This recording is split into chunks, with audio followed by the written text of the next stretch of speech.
What's up, cycling fans? This special edition of Pack Chatter is brought to you by the Dirty Bikes Gravel Series. That's dirty with a U. D-U-R-T-Y Bikes Gravel Series. Now open for registration on bikereg.com and featuring Jeremy Powers in race number 1 at the Ocean Giant and Anthony Clark in race number 1 and race number 2 at the Prattsburgh Gravel Classic. So check those out on bikereg.com or at our website at www.ridelcc.com.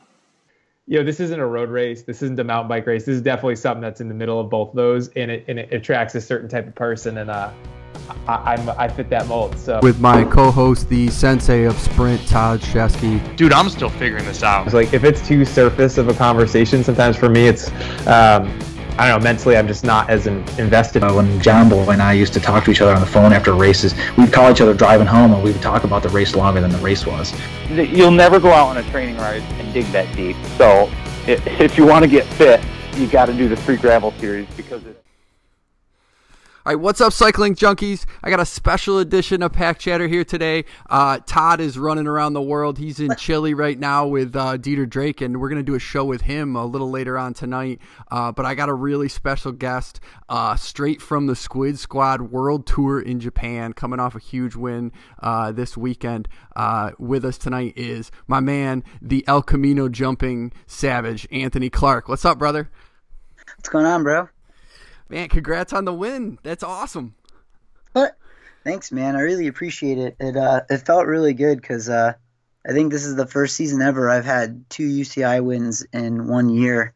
And that was like one of those things I never really planned, but it's a really big accomplishment and kind of a pipeline life goal I've wanted. Yeah, gigantic. The other win came in West Sacramento like maybe a month and a half ago, right? Yes. Awesome. And you had a huge result in Pan Am before you got to Japan and finished 5th, right? Yeah, which was a really super good feeling. And it seems like if I go into races with no expectations and just kind of just ride my bike, it seems to work out really well. I just went into Pan Ams with no real expectations because I had gone home for a few weeks. And I was just working so much because my family needed me. And I was just super stressed out because we were just taking down a ton of tents in the pouring rain and all this super physical work. And my training kind of dropped off. So I was really worried. So I went into Pan Am's just hoping for the best. And I just rode a really strong race and felt really good. And I ended up in 5th, and I was super stoked. I was kind of really blown away by that.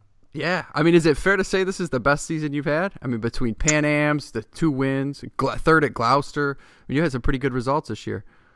I think it's been the last 5 years I've been pretty consistent, but I would say last year I wasn't sure what to expect with coming back with a broken hand, and I had a lot of confidence issues, and my Squid teammates, Sammy and Emily, are really good with helping me get my confidence back, especially last year. And then through a whole summer of training, I just feel a lot more confident this year and kind of know where I belong. So it's able for me to not worry as much and just go ride my bike and race. So I think this year I've had better results at bigger races. And it's been a steady, consistent over the past 5 years. So I guess that's a complex answer for a simple question. It's a great answer. It's awesome. So tell us a little bit about the race in Japan. How'd that one play out for you? What? It was a really, really technical course with really power sections. So it was one of those things where when I pre-rode it, I knew that it was going to be a very yo-yoing course with how the technical and then it would be power. So I wanted to start and sit 3rd wheel behind Gary because Gary's very aggressive when he races. And after the first lap, I noticed Gary had made a mistake. So I went past him and attacked him. And then going into the second lap, I noticed I had a 10-second gap. And I was like, oh, it's kind of early. This group has a lot of good guys in it.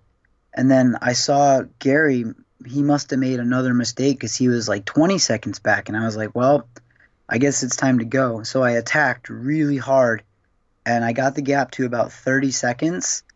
And then the next 3 laps, it kind of stayed the same, and it was a little bit stressful. But I tried to just like stay calm and like ride the technical section smart, and then really hit the power sections. And then when I hit 4 to go, I saw the group kind of form together and start attacking each other. So I just started lighting it up as hard as I could, and I didn't look back. And I ended up getting 5 seconds a lap, like time on the group. So it just felt really good to the last lap to like just stay smooth and ride smart, and then come in with a win, you know. And then Sammy won her race too. So it was like really, it's always really nice to like double win with my teammates. And Emily got 3rd. So all of us had really good rides, and it just makes the whole weekend feel really good when your whole team is successful, you know? You guys really feed off of each other like that? Yeah, we really do. You know, like I have a lot of stress and stuff back home, and Sammy's in school, so all of us being really positive together, we seem to really like work well and train and race well together. Because she won in West Sacramento as well, right? This year? Yeah. So you guys... She did. She's won a lot of races this year. Yeah, she's been going really good. Very good. What's the group makeup look like in the races in Japan? Is it all Japanese riders? Are you getting American and European riders in there? What's the group field look like? It depends on the race. Last year at Nobama, we had some European riders. It's hard because I can't remember some of their names, but there's a lot of very fast Japanese riders that do race internationally. Gary Milburn came up for the race this past weekend. So we had me, Gary Milburn. We had Yu Tekanachi, which is he's been numerous time national champion. We had a couple of really good Japanese guys on the. Oh man, I'm so bad at these names. I think it's the Yatamashi pedal team. It's like a anime sponsored team, and they're really good. And the Japanese riders are just so strong. And like I said, you always get some American and international riders at these races. So it's really cool because you're not racing the same people, and it's like they race so hard and aggressive. It's really good to split up the dynamics. Is the sport there? Is it sort of in the same place we are? Is it less developed? Is it newer there? Is it older there? Like kind of how does it fall in terms of like how long they've been doing it and sort of what the culture is around it? It's really big. I mean, the race course is like the courses I race in Japan are, I don't want to like say better than the US, but they're really good. Like they're laid out really well. They're really technical. There's a lot of fans out, like a lot of fans out at every race. And it just seems like it's really big here. Like the scene here is really big, and they work really hard at growing it and making it big, kind of like the USA does. And they really welcome international riders here. Like I was really worried about coming here a couple years ago, about being welcomed here, but it's really no big deal. They're very proud that we come to this country and want to race, and we respect them as athletes, and it's crazy. It's I realize they're not super into hugging here though. They get a little, Japanese people are a lot more shy than Americans. So you've been there for a few years now, so you kind of have your system dialed in a little bit. How does the food and travel work? Is it difficult with the diet and the training to be, especially, not just Japan, but you've been in China, you've been in Australia. It's got to be hard to eat on the road in general, but when you're eating overseas, maybe even more difficult. Is it difficult to manage that, or do you kind of have it figured out? China is pretty rough. China, I don't really eat any meat or any of the vegetables or anything that touches water. I pretty much only eat bread and eggs and Snickers bars. So China is pretty tough, but Japan, the food is really safe. It's really easy to eat pretty healthy here. Ramen's always a safe bet. It's not too hard. And as far as like travel and jet lag, I've spent so much time traveling and on a plane that it really doesn't affect me anymore. I just know how to like turn my training. You know what I mean? You got to do more longer you go out below recovery pace for like longer to help get your legs back feeling good again.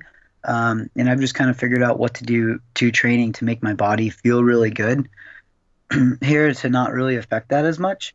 And like I said, when I'm home, it's kind of like basically kind of a shit show. Like when I'm home, like I work 8-hour days trying to squeeze a ride in, and then I run and go pick up my son. So it's like when I'm on the road, my life is kind of easier because I only have to worry about riding my bike and doing my core work. As when I'm home, I'm like responsible to like help my family out all of the time because we just don't have the help. And it's like really stressful because my riding comes more like last when I'm at home. And that really stresses me out. So like, yes, the travel is kind of tough, but at the same time, like when I'm flying on a plane, I personally love it because I never have time to like sit and watch TV. So like I just watch movies and like sit because like I never get that at home. Cool. Very cool. How about the Squid style? You guys got your own sort of look and your own style. The Peloton just came out with a whole issue on Japanese cycling culture just a couple days ago. And it seems like there's kind of an overlap there in the way that your bikes look and the paint jobs and sort of the things that they're into with custom bikes. Are you finding that Squid kind of fits in Japan pretty well? It really does. The custom bike scene out here in Japan is pretty unreal. Like people thrive on getting their bikes custom painted, and you can get like a basic custom paint job, or you can get like a 5-layer crazy $2,000 paint job.